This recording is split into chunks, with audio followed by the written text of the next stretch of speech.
Olá, que bom que você está comigo novamente nessa série, né, sobre o santuário, descobrindo algumas verdades que talvez você nunca tenha ouvido falar, né?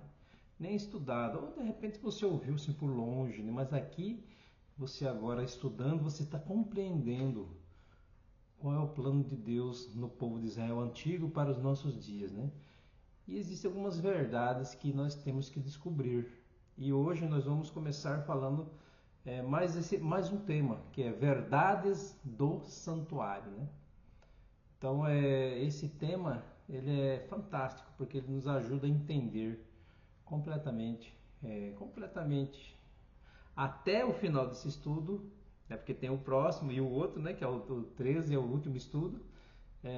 Você consegue compreender completamente esse estudo, né, que nós vamos explanar agora aqui, tá bom?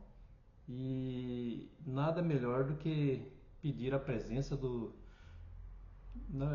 Santo Espírito em nossas vidas, né? Quando chegar no último estudo, você vai compreender plenamente toda a verdade como é, tá bom? Do santuário. E então feche seus olhos, vamos fazer uma oração a Deus. Santo Espírito, muito obrigado porque o Senhor nos conhece. Obrigado porque o Senhor conhece minha vida, conhece a vida desse amigo e dessa amiga que está fazendo o estudo junto comigo. Oh, meu Deus. Enche com teu amor o coração desse amigo e dessa amiga e dê o teu entendimento a eles, né? E esteja comigo aqui. Abra minha mente, me ajude a explanar da maneira correta, em nome de Jesus Cristo. Amém, Senhor Jesus. Que bom, né? Que nós chegamos a mais um estudo e vamos aprender sobre verdades da Bíblia que estão conectadas com o santuário. Isso mesmo, né? O santuário é a base, o fundamento de várias doutrinas da Bíblia. E é fundamento da nossa fé também. Porque nós acreditamos que neste exato momento Cristo está no santuário. E lá no celestial, fazendo o quê? Intercedendo por mim e por você, mas também realizando o juízo. E nós aprendemos no estudo passado a respeito do juízo. Quando Cristo voltar a essa terra, ele vai trazer o galardão, a recompensa da vida eterna para os salvos e a destruição dos ímpios. Quer dizer que eu e você precisamos fazer o devido preparo para esse grande dia da volta de Jesus. Vamos para mais um tema da palavra de Deus. Vamos estudar verdades do santuário, né? Verdades do santuário. Vamos aprender sobre várias verdades ensinadas na palavra de Deus que estão conectadas com o tema do santuário. Várias doutrinas da Bíblia estão intimamente conectadas com o santuário. E no estudo de hoje nós vamos passar por 5 dessas doutrinas. 5.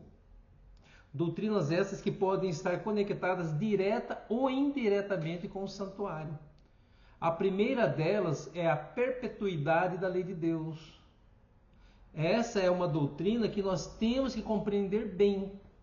Haja visto que nós já aprendemos aqui que a lei de Deus será a base do governo e do juízo de Deus. Ela é a base do governo de Deus e será a norma do juízo. Então nós precisamos compreender bem esse tema. Apocalipse 11, versículo 19. João tem uma visão do santuário celestial. Olha só o que diz lá. Diz assim, Apocalipse 11, versículo 19. Olha só o que diz lá. O que João está falando? Então diz assim, abriu-se então o santuário de Deus, que se acha no céu, e foi vista o quê? A arca da aliança. No seu santuário sobrevieram relâmpagos, vozes, trovões, terremoto e grande saraivada. E o que João viu mesmo no céu? No santuário celestial? A arca da aliança. Agora, por que ele viu a arca lá? E no santuário terrestre, ela então foi construída. Por quê? O modelo foi o que João viu, o celestial. Aquela arca que João viu lá no santuário, no céu, foi a arca que serviu de modelo para a arca feita no santuário terrestre. E em Deuteronômio 10, versículo 4 e 5, Olha, eu vou voltar a falar novamente. Pausa o vídeo, abre no capítulo, no livro, abre no versículo, está tudo arrumadinho, aí você despausa o vídeo e continua na leitura, tá bom? Então vamos lá. Em Deuteronômio 10, versículo 4 e 5, então escreveu o Senhor as tábuas, segundo a primeira escritura. Olha só o que diz. Os 10 mandamentos que ele vos falará no dia da congregação, no monte, no meio do fogo, e o Senhor mas deu a mim. Olha só, tá vendo aí? Moisés está aqui falando. Aí ele ainda continua. Virei-me e desci do monte e pus as tábuas na arca que eu fizera, e ali estão como o Senhor me ordenou. Então, no santuário terrestre estava a arca da aliança, e sobre a arca estava o propiciatório, e dentro da arca estavam as tábuas contendo a lei de Deus. Se tudo no santuário terrestre era uma cópia do modelo celestial, quer dizer que dentro dessa arca, no santuário celestial, também existe a lei de Deus.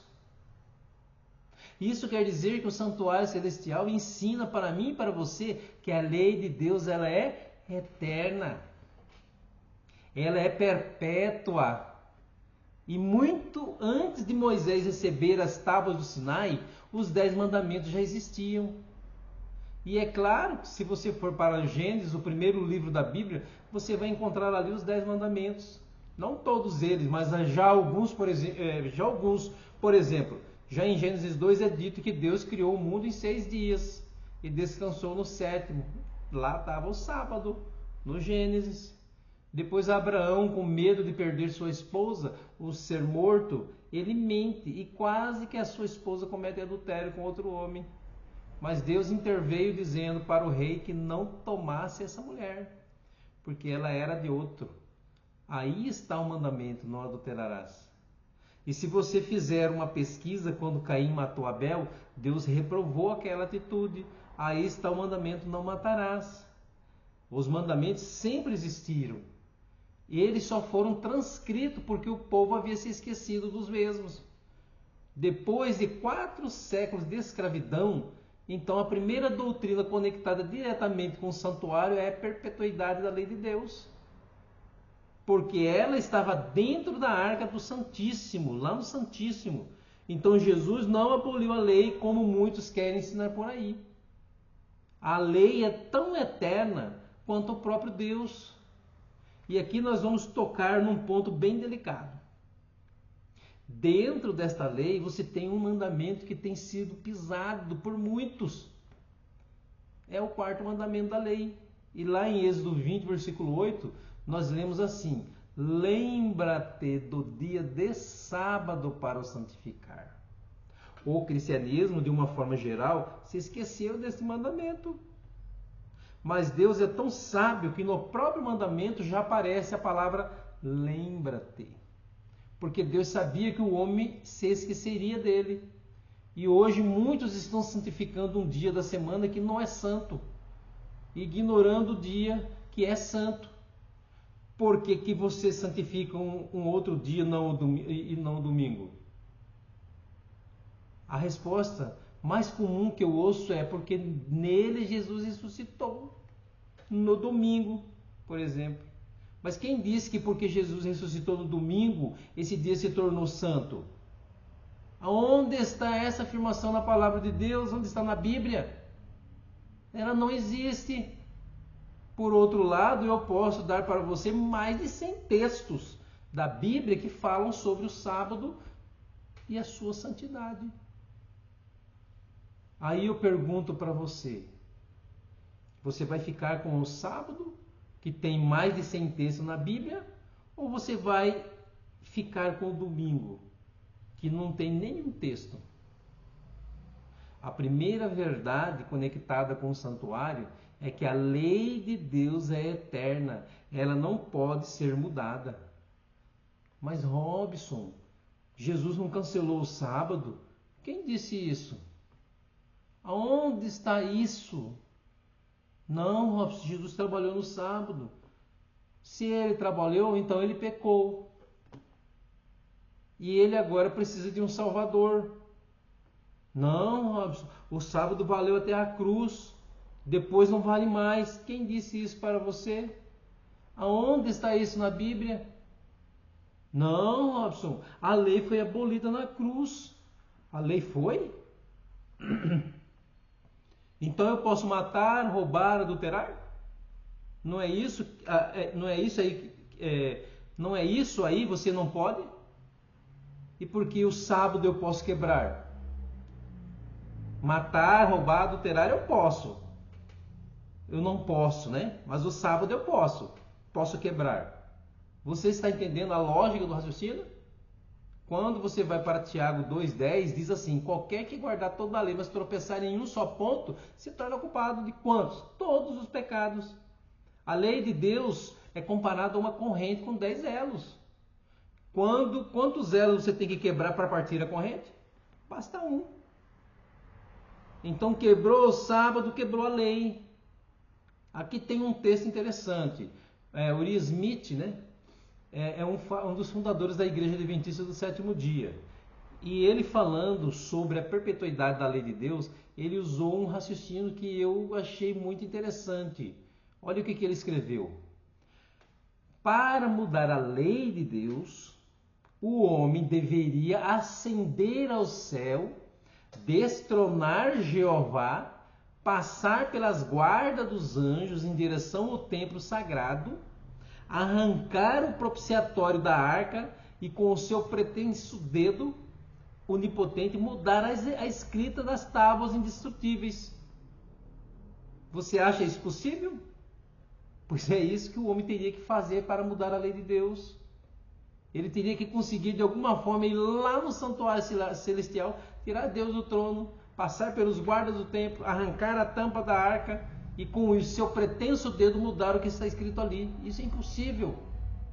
É por isso que você não pode ensinar por aí para ninguém de que o sábado foi abolido, que a lei foi abolida, que a lei foi mudada. Não ensine isso, porque esse ensino é diabólico. A lei de Deus é eterna, como o próprio Deus. Os 10 mandamentos é a base do juízo. E você não tem na Bíblia nenhum texto para tirar qualquer um dos 10 mandamentos de cena. Quando quiseram colocar Jesus numa situação delicada, perguntaram, mestre, qual dos 10 é o maior dos 10 mandamentos? Aí, e se Jesus dissesse qualquer um deles como sendo maior, certamente eles diriam, mas quem é o Senhor para dizer que esse é melhor que aquele, o maior que aquele? Jesus, com toda a sabedoria que era dele, ele declarou, maior é amar a Deus de todo o coração, o maior é amar a Deus de todo o coração, e o segundo é amar ao próximo como a ti mesmo. O que ele estava dizendo? Você guarda os 4 primeiros, que fala do seu amor para com Deus, e você guarda os outros 6, que fala do seu amor para com o próximo. Jesus não cancelou nenhum mandamento. Ele enfatizou, ele próprio guardou o sábado. Leia Lucas 4, versículo 16 e 4, 31 a 32 para você ver. Você vai entender lá. Os apóstolos guardaram o sábado, anos depois da cruz. Então a primeira doutrina conectada com o santuário é a lei de Deus, que está dentro da arca da aliança. Dentro dessa lei há o sábado. Essa é a primeira verdade que o santuário nos ensina. Segundo, a doutrina é conectada com o santuário. O ministério celestial de Cristo, no cerimonial do santuário terrestre, o sacerdote atuava todos os dias e o sumo sacerdote uma vez por ano. E esse ministério sacerdotal diário, no insumo sacerdotal anual, eles apontavam para o ofício de Jesus, que Jesus, deveria desenvolver. Então, a segunda doutrina que a gente aprende aqui é que Cristo teria um ministério sacerdotal e sumo sacerdotal. Por isso, Hebreus 9, 24 nos diz, porque Cristo não entrou em santuário feito por mãos, figura do verdadeiro, porém no mesmo céu, para comparecer agora por nós diante de Deus. E no santuário, qual era o local que representava a presença de Deus? Estão lembrados? É no Santíssimo.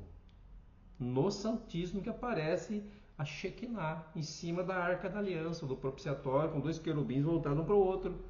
Ali há a Shekinah. Isso quer dizer que Jesus foi até o Santíssimo. Então ele atua como sumo sacerdote. Agora, a palavra de Deus também diz em Apocalipse 1, versículo de 12 a 13, que a primeira visão que João teve no santuário celestial, ele viu Cristo no meio dos 7 candeeiros de ouro. Ou ele viu 7 candeeiros e no meio deles um semelhante ao Filho do Homem, que é Jesus. E esses candeeiros estavam no primeiro compartimento do santuário, no santo lugar. Quer dizer que Jesus foi visto aí. Então, a segunda doutrina conectada diretamente com o santuário é que Cristo teria um ministério bifásico, como sacerdote e sumo sacerdote. Agora, essa doutrina está completamente perdida de vista por muitos cristãos. Nós não falamos de santuário, nós não falamos do ministério de Cristo, nós não ensinamos que no ano 31 ele ascendeu os céus no dia do Pentecostes. E é por isso que o Espírito Santo foi enviado. Nós não ensinamos que por 1813 anos ele esteve no santo, intercedendo. E que chegaria um dia que ele passaria para o Santíssimo. E aí você tem a profecia de Daniel 8 e 9.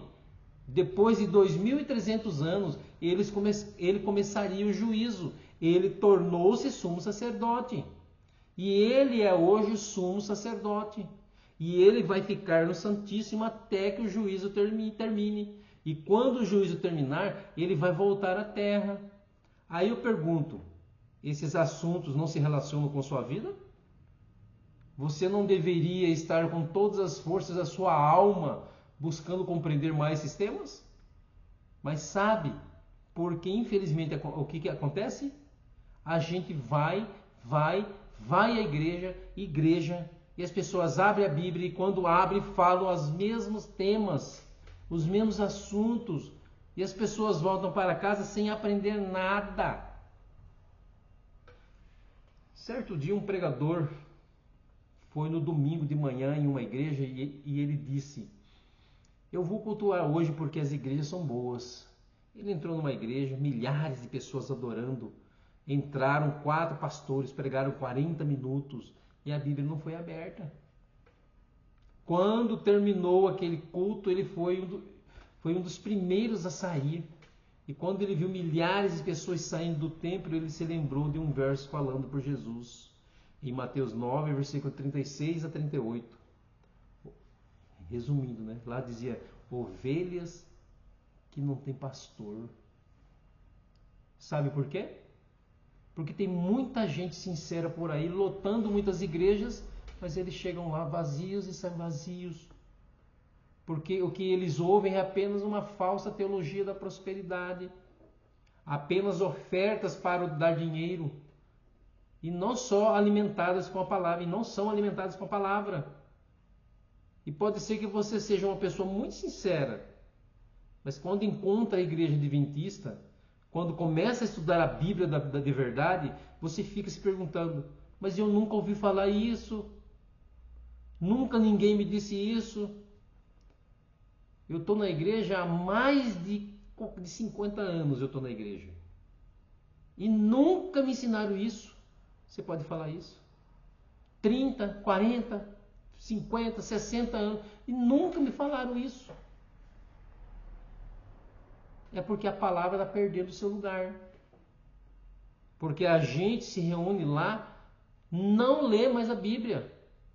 A gente não para mais para estudar, para conectar os textos, e você percebe que o santuário é um elemento aglutinador que conecta tudo. Então essa é uma doutrina. Cristo ele teria que cumprir os ministérios sacerdotais e sumos sacerdotais. Ele cumpriu o ministério sacerdotal por 1813 anos. Ele está desde dia 22 de outubro de 1844 no Santíssimo, efetuando o juízo. Ainda bem que está em tempo ainda. Ainda bem que está em tempo de você correr atrás, estudar e se entregar totalmente a Deus. Porque Ele continua no santuário. Há tempo ainda para a gente investigar, para tomar as decisões, para fazer as mudanças. Há tempo. Mas eu não posso confiar minha vida eterna, minha eternidade, a minha salvação na mão de qualquer ser humano. Para com isso. Para com essa história de ir aí para a igreja e esperar a revelação. Para com essa história que o pastor revelou. Revelação, meu irmão, minha irmã, é a Bíblia. Isso é revelação. O seu pastor, o seu padre, o seu sacerdote, o seu bispo tem que ensinar a Bíblia. Porque isso é revelação. O que passar disso é anátema. Então nós temos que fazer isso por quê? Porque senão eu posso perder a minha vida eterna. Porque fui mal orientado. E por que eu escolhi ser mal orientado? Eu escolhi não estudar. Agora entenda. Em Atos 17, versículo 30, diz assim: todo mundo será julgado pela luz que tem. Deus não vai levar em conta em quanto tempo da ignorância sua. E se a pessoa foi fiel a Deus em tudo que ela conhecia, é assim que Deus vai julgá-la. Ela nunca será cobrada por Deus em um tema que ela não conhecia.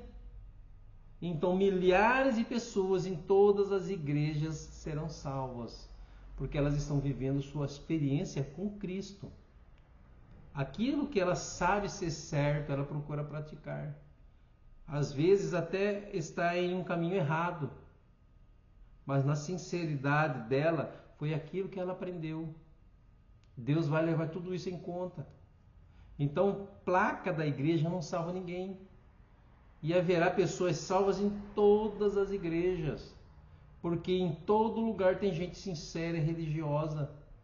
Se o líder também é alguém que está enganando porque não conhece a verdade e o que ele ensina ele acha que é verdade, Deus também vai levar isso em conta. Agora, eu conscientemente sei de verdades bíblicas e não ensino essas verdades para aquelas que estão sobre a minha responsabilidade, eu me tornarei responsável pelo sangue dessas pessoas. Porque é isso que ensinou o profeta.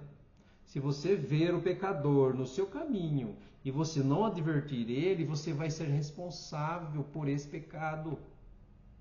Eu acredito que nós temos milhares de líderes religiosos muito sinceros. Homens e mulheres de Deus que estão fazendo um excelente trabalho. E que estão ensinando aquilo que conhece na palavra. Mas aquele que conhece da palavra, verdades que ele não tem ensinado e nem praticado, ele se torna responsável por essa verdade. Como eu vou ensinar esses que estão sinceramente errados? Primeiro, você ensina primeiro pelo exemplo. Procura pela graça de Cristo praticar o que você está aprendendo na palavra. O seu testemunho vale muito mais do que palavras. Esse é o primeiro. Segundo, se você está aprendendo a verdade, quando você tiver a oportunidade, partilhe dela. O que nós não podemos fazer nas palavras do Cristo é jogar pérolas aos porcos. E o que é jogar pérolas aos porcos? É você ficar tentando dar algumas coisas para alguém que não quer receber. Espere o coração se abrir. Espere a oportunidade. Espere um momento certo. E o Espírito vai te ajudar a fazer isso.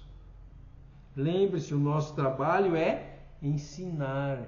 Conversão não é para nós, é obra do Espírito Santo. Quer dizer que não existe você trabalhar pela salvação e pela ajuda de outras pessoas, se o seu trabalho não estiver associado com o trabalho do Espírito Santo. Você sozinho não faz nada. Dependemos dele. Qual é a terceira doutrina que se relaciona com o santuário? A segunda vinda de Jesus. Como nós podemos extrair essa doutrina do santuário? No cerimonial típico, quando o sumo sacerdote conclui todo o ritual. Ele sai e abençoava o povo. E o povo estava perdoado de todos os seus pecados. Isso tipificava que quando Jesus concluir o seu ministério sacerdotal no santuário celestial, ele vai depor suas vestes sumos sacerdotais, vai colocar suas vestes reais, brancas, né? E ele vai voltar à terra montado no cavalo branco. Então você tem uma doutrina da volta de Jesus, tipificada pela bênção que era proferida pelo sumo sacerdote, terminado o juízo. E quando Jesus terminar o juízo no céu, ele vai voltar à terra. Então aí você tem a conexão. E quando Jesus terminar o juízo, olha o que diz Apocalipse 22:11. Continue o injusto fazendo injustiça, continue o imundo na prática da justiça. E o santo continue a santificar-se. Ou seja, terminando o ministério de Cristo, deixando ele o santuário, Apocalipse 15:8 diz que a fumaça vai cobrir o santuário. Ninguém vai poder entrar lá. E quem está salvo, está salvo. E quem está perdido, está perdido. Apocalipse 22:12 diz o seguinte: eis que vem sem demora, e comigo está o quê? O galardão que tenho para retribuir a cada um segundo as suas obras. Então, a outra verdade conectada com o santuário é a verdade que, terminado o juízo, Jesus voltará para buscar a gente, os salvos. E assim como no dia da expiação todos os pecados haviam sido perdoados e o povo fazia uma grande festa, Cristo vai deixar o santuário e dizer para os salvos: todos os pecados de vocês estão apagados e vamos agora celebrar a festa. Vamos para o céu, as bodas do Cordeiro. Você percebe como estão conectadas essas verdades da Bíblia com o santuário? Quarta verdade conectada com o santuário, aqui de forma mais indireta: a imortalidade condicional da alma. O estado inconsciente dos mortos, como ensinado na Bíblia, é essencial para o juízo investigativo dos santos que ocorre no santuário celestial, antes de Jesus voltar. Então, qual é esse ponto aqui que nós temos que entender? Antes que Jesus volte, tem que haver o juízo, para se saber quem vai se salvar e quem vai se perder. Para que esse juízo aconteça, nós temos que entender que os mortos estão no estado de inconsciência. É por isso que, se o seu caso fechou, ele não tem mais ação. Então o juízo pode determinar se ele está salvo ou se ele está perdido. Porque ele não pensa mais, ele não escolhe mais, ele não peca mais. Agora, a grande mentira que se espalhou por aí é que a alma não morre. E se ensina muito por aí a imortalidade da alma. A Bíblia ensina a imortalidade condicional da alma. O que é essa condição? A salvação.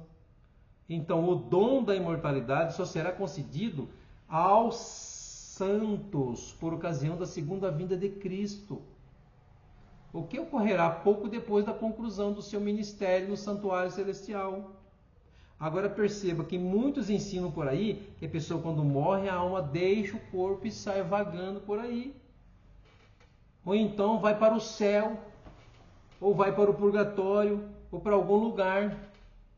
Isto não é teologia, isso é filosofia. Filosofia platônica.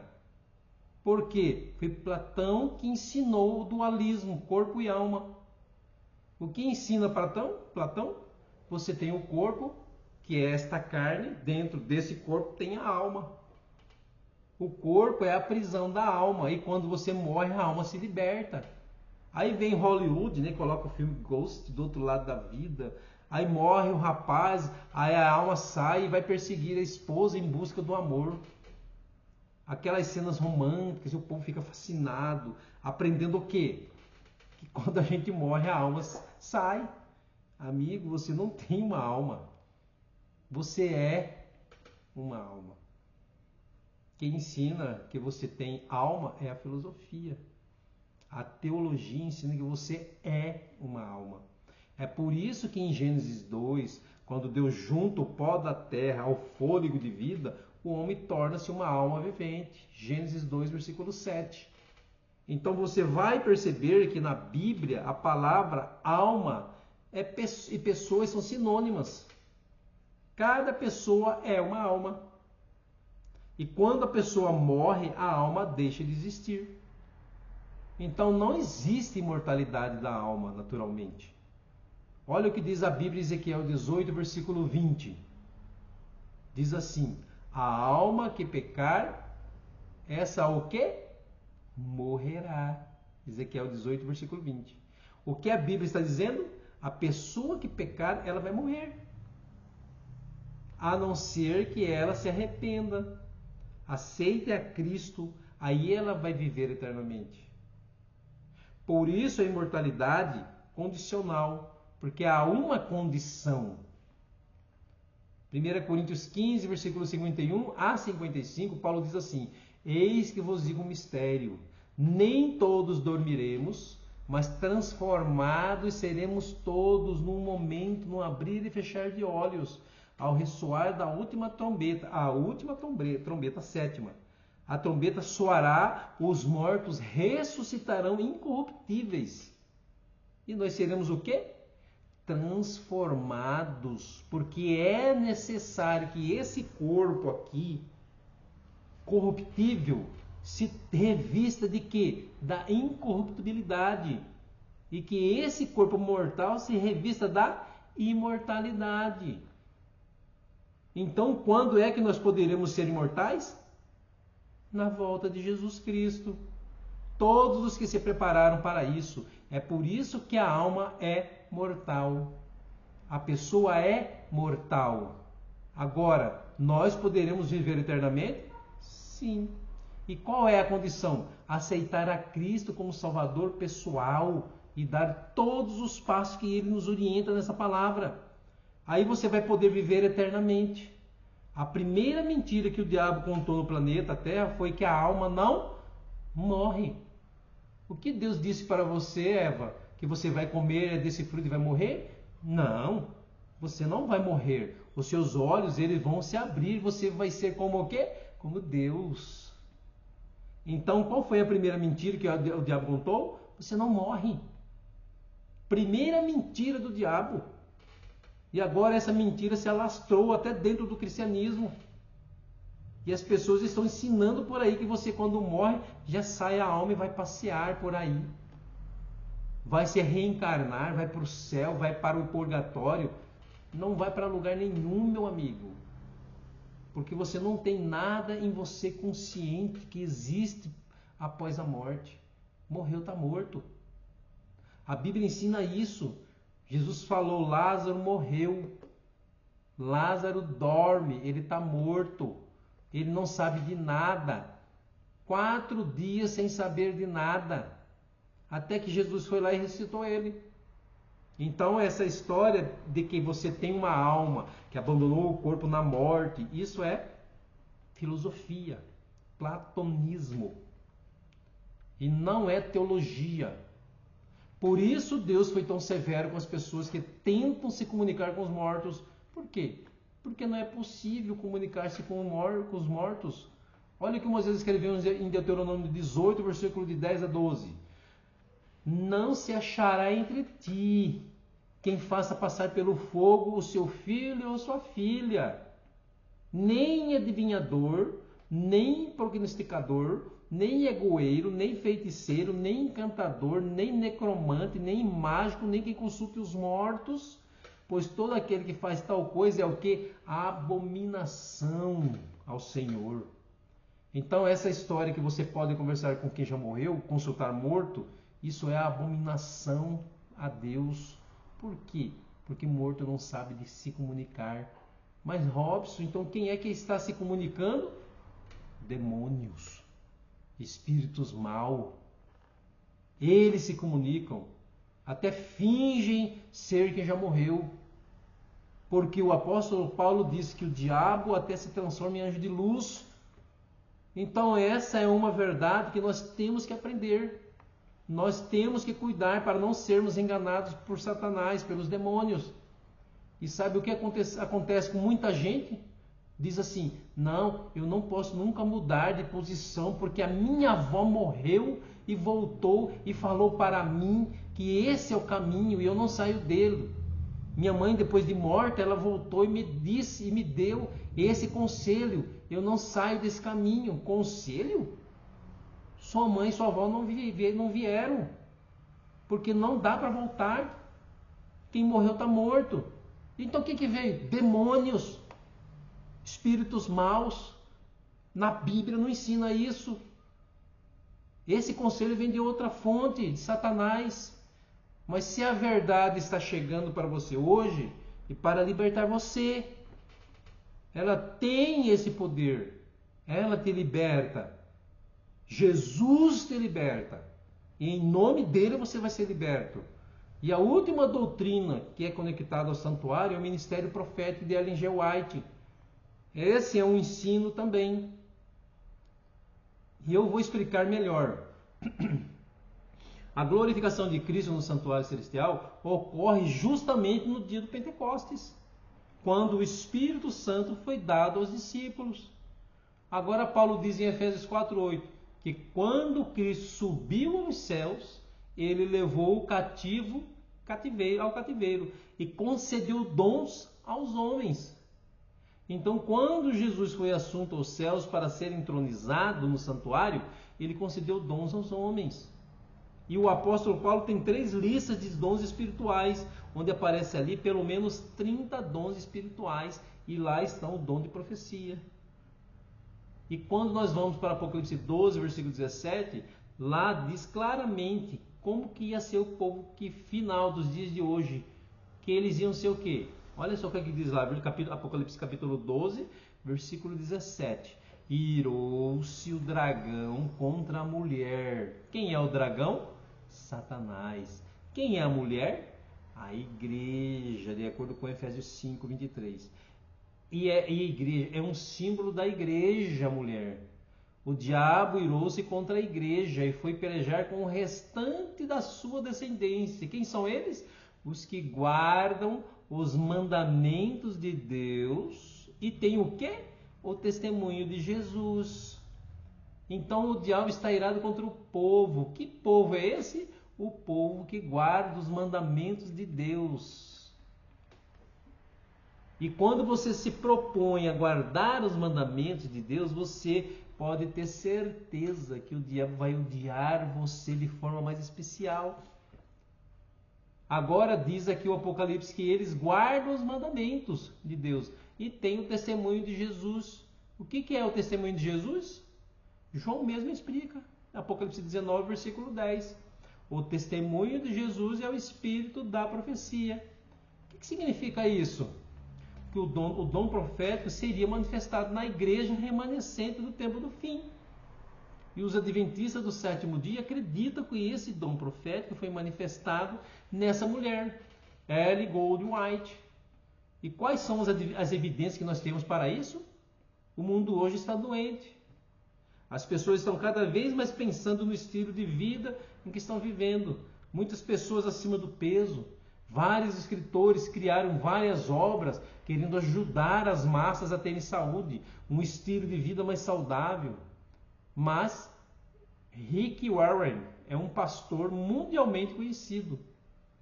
Ele escreveu excelentes livros como Uma Igreja com Propósito, Uma Vida com Propósito. E agora, esse aqui, o Plano de Daniel, 40 dias para uma vida mais saudável, né? Um outro livro que ele escreveu. Qual é a proposta desse livro? Um programa de estilo de vida com base em princípios bíblicos e 5 componentes essenciais. Quais são os componentes para esse escritor? Comida, condicionamento físico, foco, fé e amigos. E você concorda comigo que tudo isso aqui está certo? O que está escrito nesses 2 livros? São coisas boas, principalmente para aqueles que são atletas. E tem uma linda história, né? Ele percebeu que ele era uma pessoa obesa. Olha só a linda história dele. Quando ele batizou 827 pessoas e ele percebeu que a maioria delas eram obesas. E depois ele constatou numa pesquisa que 7 entre 10 americanos estão acima do peso. E ele se interessou pelo assunto. Ele começou uma mudança de vida e ele perdeu vários quilos. E ele se sentiu culpado por não ter orientado a sua igreja a respeito do tema. Isso é extraordinário. Mas esses autores não são os únicos que estão apaixonados pelo tema.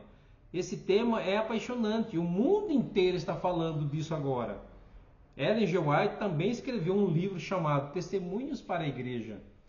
Essa mulher, que é a igreja adventista, acredita ser uma profetisa. E o que essa mulher escreveu? Na página 443 do volume 5 de Testemunhos para a Igreja, ela escreveu assim. Olha só o que ela escreveu. Há muitos modos de praticar a arte de curar, mas só existe um aprovado pelo céu.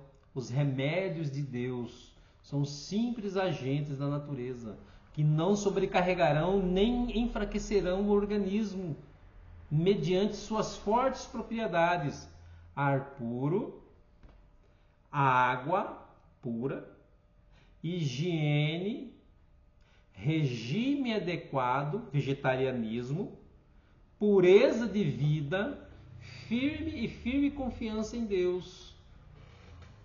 São os remédios por cuja milhares de pessoas estão perecendo.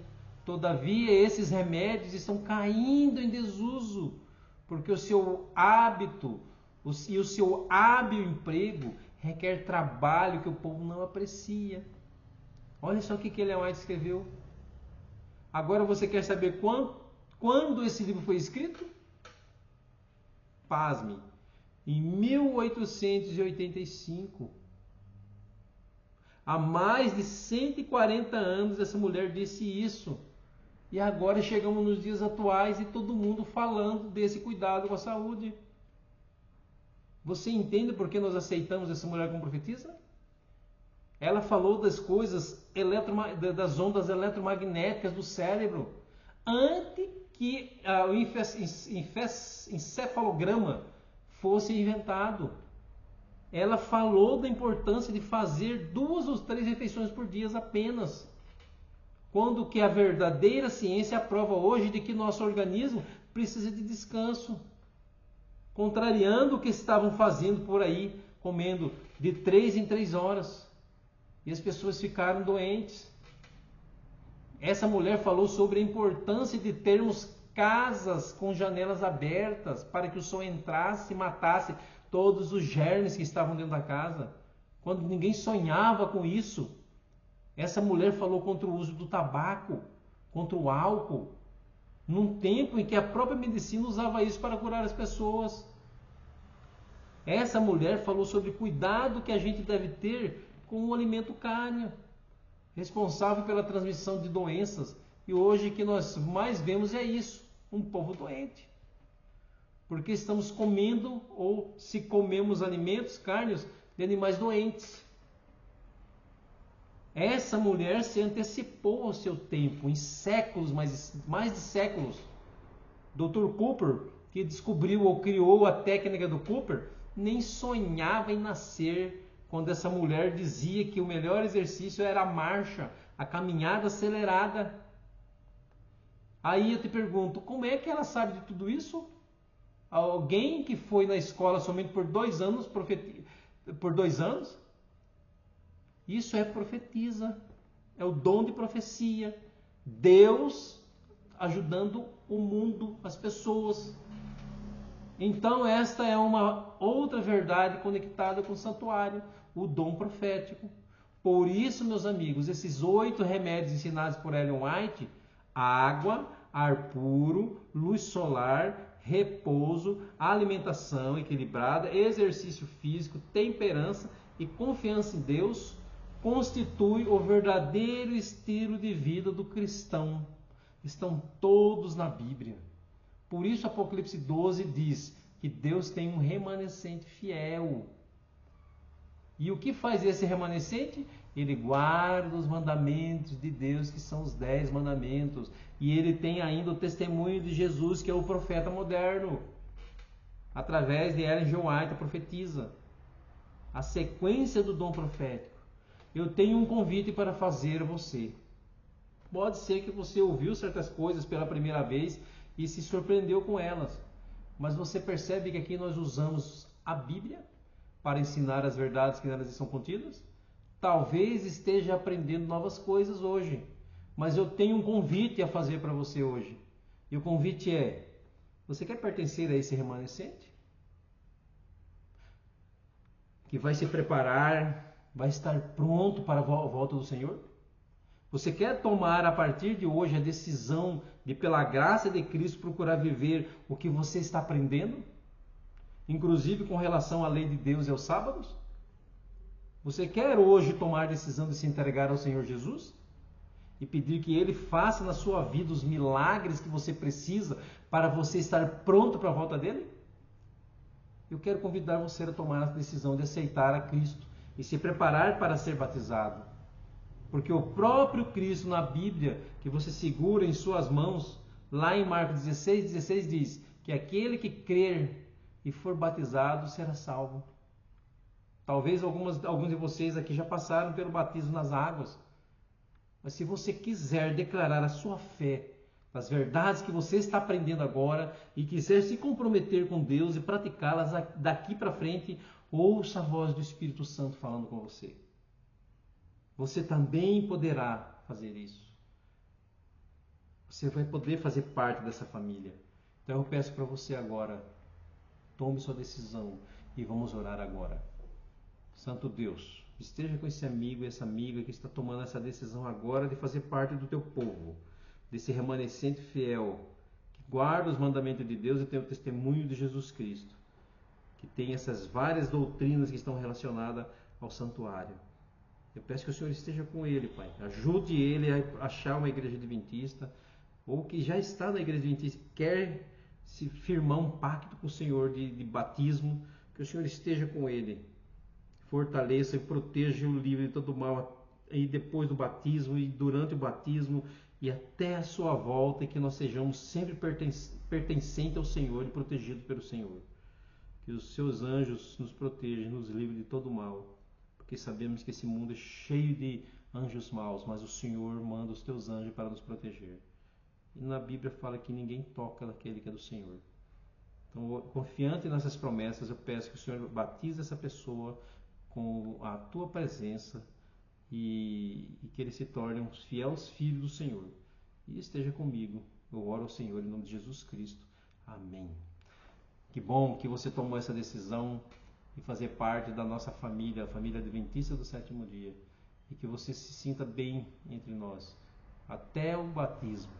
Que Deus abençoe você, te livre de todo o mal que existe nesse planeta e te ajude a estar firme na presença do Senhor.